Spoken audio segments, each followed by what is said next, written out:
Hello Pisces, Sun, Moon, Rising, and Venus signs. Kamusta kayo? Sana po'y nasa mabuti kayong kalagayan. Welcome back po sa Star Tarot. At kung bago kayo rito, welcome din po kayo. Please subscribe, like, share my videos, and leave me a comment kung nakaresonate kayo.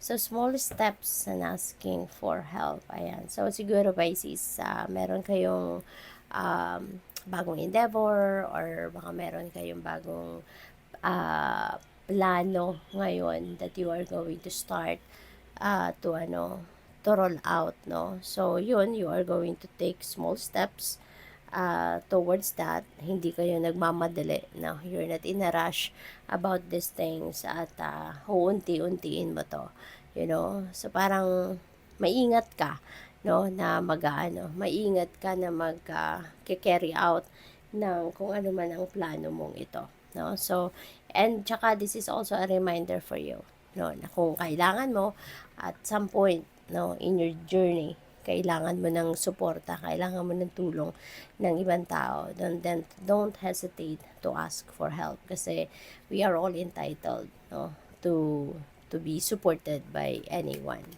We have synchronicity, divine intelligence, cause and effect. So, the divine universe is showing you help, diba? Is showing you His support by sending you synchronicities, no? At siguro pinapadalhan ka ng mga guidance through intuition din, vision siguro, intuitive nudges. So, pinapadalhan ka nun to help you, diba? Kung paano mo ina-navigate ang journey mo na ito. Kaya, importante na makinig ka, no, sa inyong intuition. Importante na papansinin mo din yung mga signs, omens, synchronicities na pinapadala sa inyo kasi that is gabay, no, para sa iyo. So, tingnan natin kung ano pa ang mga mensahe para sa iyo. We have there's something better. Ayan. So, parang baka there is something dito that siguro baka merong something pinag-e-effortan mo pero kahit anong gawin mo, despite all the efforts, despite all the pagtsatsaga na ginagawa mo, pero siguro wala talaga, no? Parang walang progress, walang movement. So, it's a sign already, diba, na that's not for you. It's a sign already that maybe it's about time now for you to choose a different direction. At buksan mo yung isip mo, buksan mo yung loob mo, yung sarili mo, para sa ibang bagay, 'di ba? Because maybe it's about time for you to divert your attention. Maybe it's about time na for you to decide na ibaling mo na sa ibang bagay, sa ibang sitwasyon yung time and energy mo, no? At wag kang manghihinayang. Huwag kang manghihinayang kasi kapag ganyan na merong parang detour na mangyayari, ibig sabihin na kung saan ka dadalhin ng universe dito, kung saan ka dadalhin ng mga pagkakataon na to, that will be better than kung ano man yung iiwanan mo, no?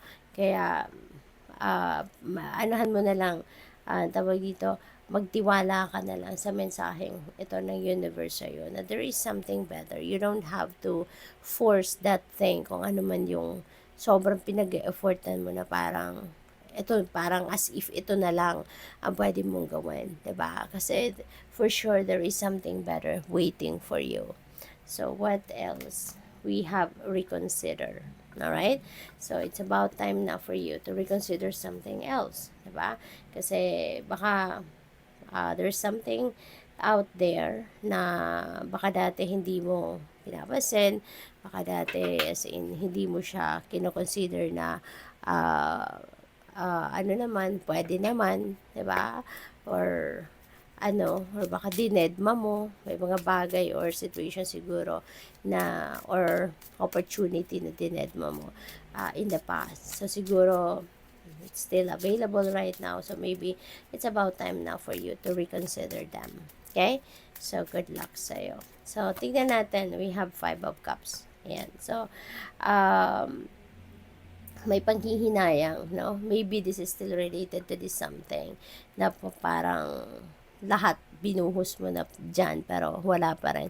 So, you have, excuse me po, parang there's a lot of panghihinayang.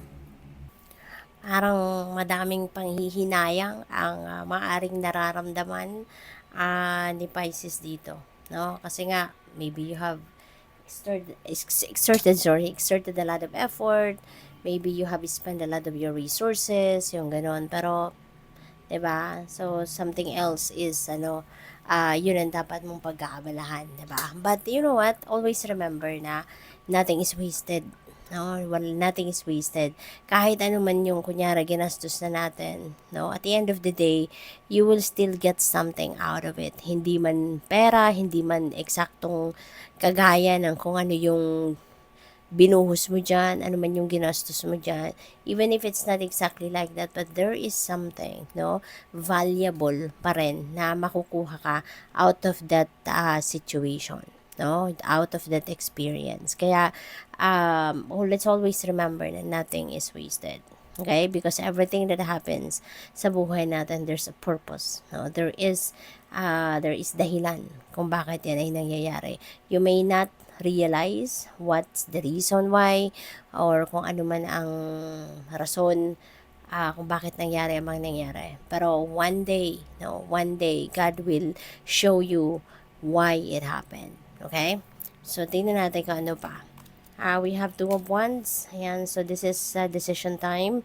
Maaaring meron kayong kailangang pagdesisyonan that could be related to this situation na kung ano siguro ang dapat na ninyong pagtuunan ng pansin.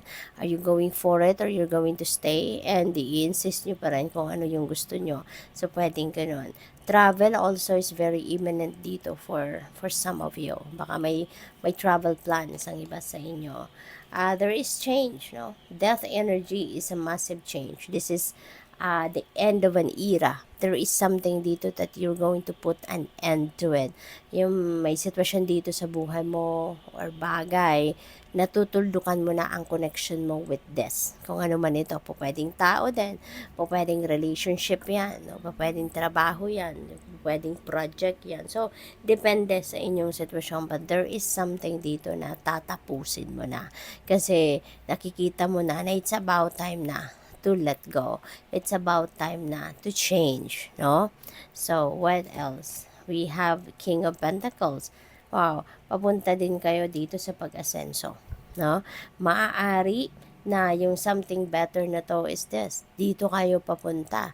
When you start embracing this this something better na pinapromise sa iyo, maaari na papunta kayo dito sa pagtatagumpay. Because King of Pentacles is very successful energy, very abundant and prosperous energy din, ano. Papunta kayo siguro sa pag-akyat na sa tugatog ng inyong tagumpay sa larangan ng kaperahan, no, money, career, and finances ito. Kaya maaari ng iba sa inyo nandoon na, nasa tuktok na kayo nasa pinnacle of success na kayo in terms of your money, career, and finances. But for those of you na wala pa nandoon, na wala pa doon, maaaring kayo ay papunta na. Maybe you are already on your path towards that. So what else? You have Devil energy. Maybe you are dealing with a Capricorn person. Maybe sa lahat ng ito, there is a Capricorn person that is going to be helping you. 'Di ba? Dito sa Five of Cups, meron someone dito na parang nagpapaliwanag sa'yo, parang ginagabayan ka, and that could be him or her, 'di ba? Baka siya yung si Devil energy. Baka siya ay isang Capricorn person na sadyang willing siya to be by your side, no? Para tulungan ka, suportahan ka, gabayan ka, yung ganon. We have Five of Pentacles. Ayan. So, ang iba naman sa inyo dito, baka may problema sa pera, no? Pero, wag na kayong mag-alala kung ganun man ang sistema, excuse me, ganun man ang nangyayari sa inyo sa ngayon, na baka nagka-problema sa pera, may pagkukulang sa pera, baka may meron kayong mga financial obligations, baka meron kayong pagbabago sa, kunyari, sa trabaho, sa source of income ninyo, sa negosyo, you don't worry, no? Kasi meron tayong King of Pentacles eh. You will definitely be abundant, you will definitely be prosperous. Ang mahalaga lang, you have to work on it, diba? You have to work on it. At, feeling ko din, ano, lagi talaga kayong may kasama, lagi kayong may pwedeng kaibigan nito or kamag-anak or kapamilya ninyo na talagang lagi siyang nandiyan dyan, no? And that person could be someone, no, na talagang siya yung aagapay sa'yo at siyang aakay sa'yo patungo doon sa trono ni King of Pentacles. No? Parang siya dito yung parang saving grace mo. No? At siya ang tutulong sa'yo para makaahon ka dito sa kung ano mang financial problem na meron kayo. So, good luck. Thank you for watching. Love and light. Namaste.